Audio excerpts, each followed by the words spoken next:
Hi guys, it is April from Getting Hugga With It. This is my last shelf for the Konmari method.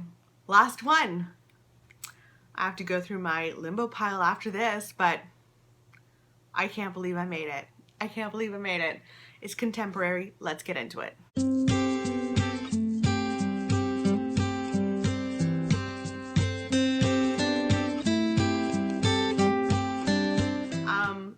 For these shelves, because they're slightly bigger than my other bookshelf, I chose 25 as my magic number. So I am going to dwindle down these shelves to 25. I've got 29 books on this shelf. So if you haven't been watching, I've been doing a big declutter. I'm keeping the books that spark joy and I'm getting rid of the rest. Now, I already did my big bookcase, and now I'm working on my contemporary shelves. And so for this one, because these bookcases can hold a bit more, I decided 25 is my magic number. I want to dwindle the books down to 25, and then I have to get rid of the rest, or I can put 2 on my limbo pile.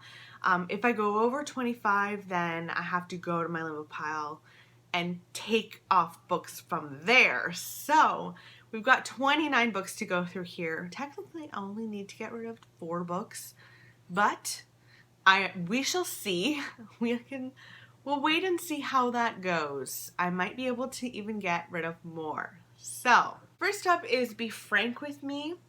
This is about a literary agent who goes to an author's home, basically, to encourage her to write. She hasn't written in a long time.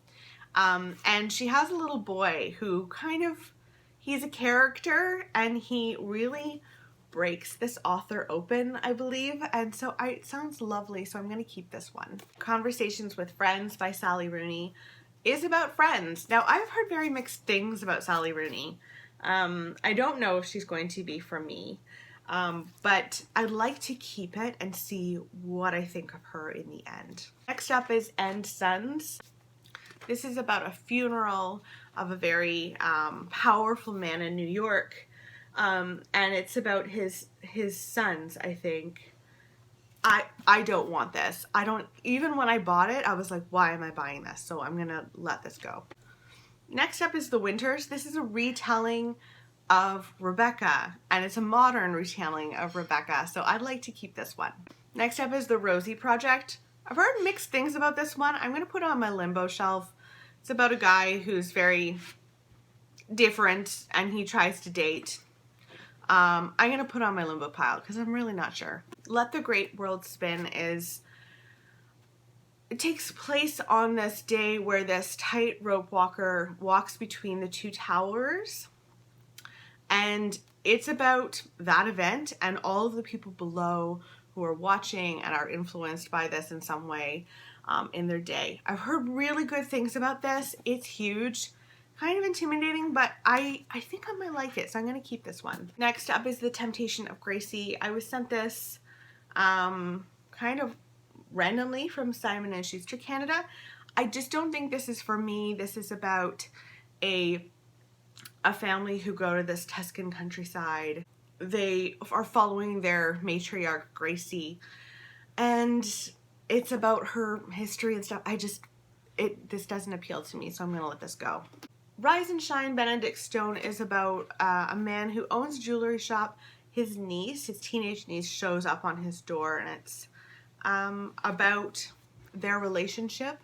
I don't think this is for me. Unfortunately, Barry bought this for me, but I just don't have any interest in reading it, so I'm gonna let it go. Room by Emma Donoghue was so good. I really loved this. So far, I've read this and one other Emma Donoghue, and I didn't like one and then loved the other, so I'm gonna keep the one that I liked. The Immortalists. This is about a family who find out their fortunes, basically. They find out when they're going to die, and it changes their life in many ways, and it just sounds great, so I'm going to keep this one. The Clay Girl sounds very sad. This is about a group of girls. Their father kills himself, I think, in front of them, and they are sent, I think, to a few places There's an aunt who takes in one.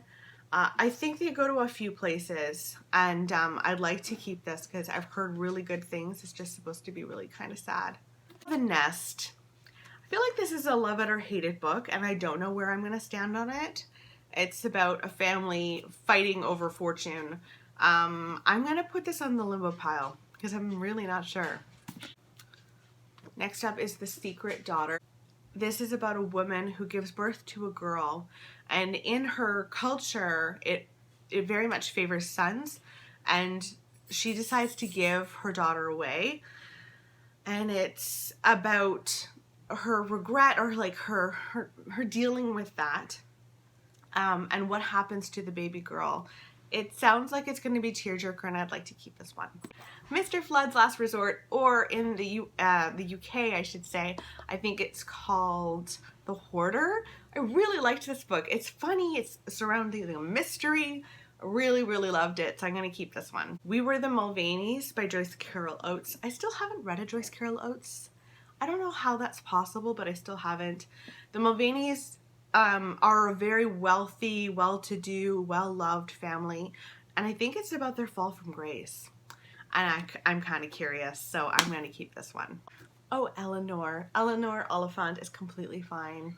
You will fall in love with Eleanor, as I did. I'm keeping it because it meant a lot. It was so layered in a way I wasn't expecting.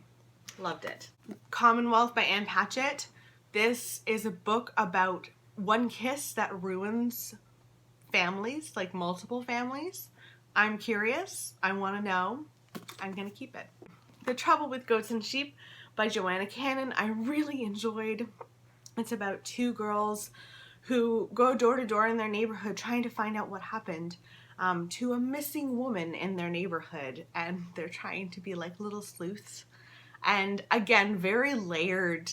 There is a mystery, and there are all of these layers that the girls can't understand, but you do as a reader and an adult.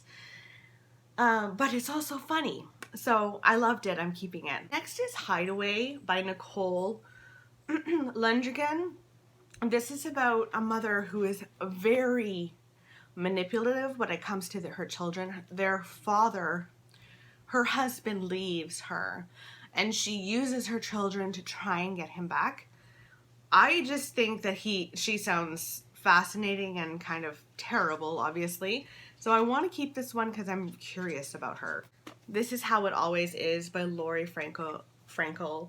I really enjoyed this. This is about a little boy who realizes that he's much more comfortable in his skin as a girl, and it's about his family accepting that and supporting her, and that transition, it really was wonderful.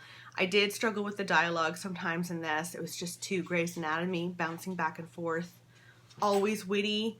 I didn't like that, but I really loved the book, so I'm keeping it. Practical Magic by Alice Hoffman.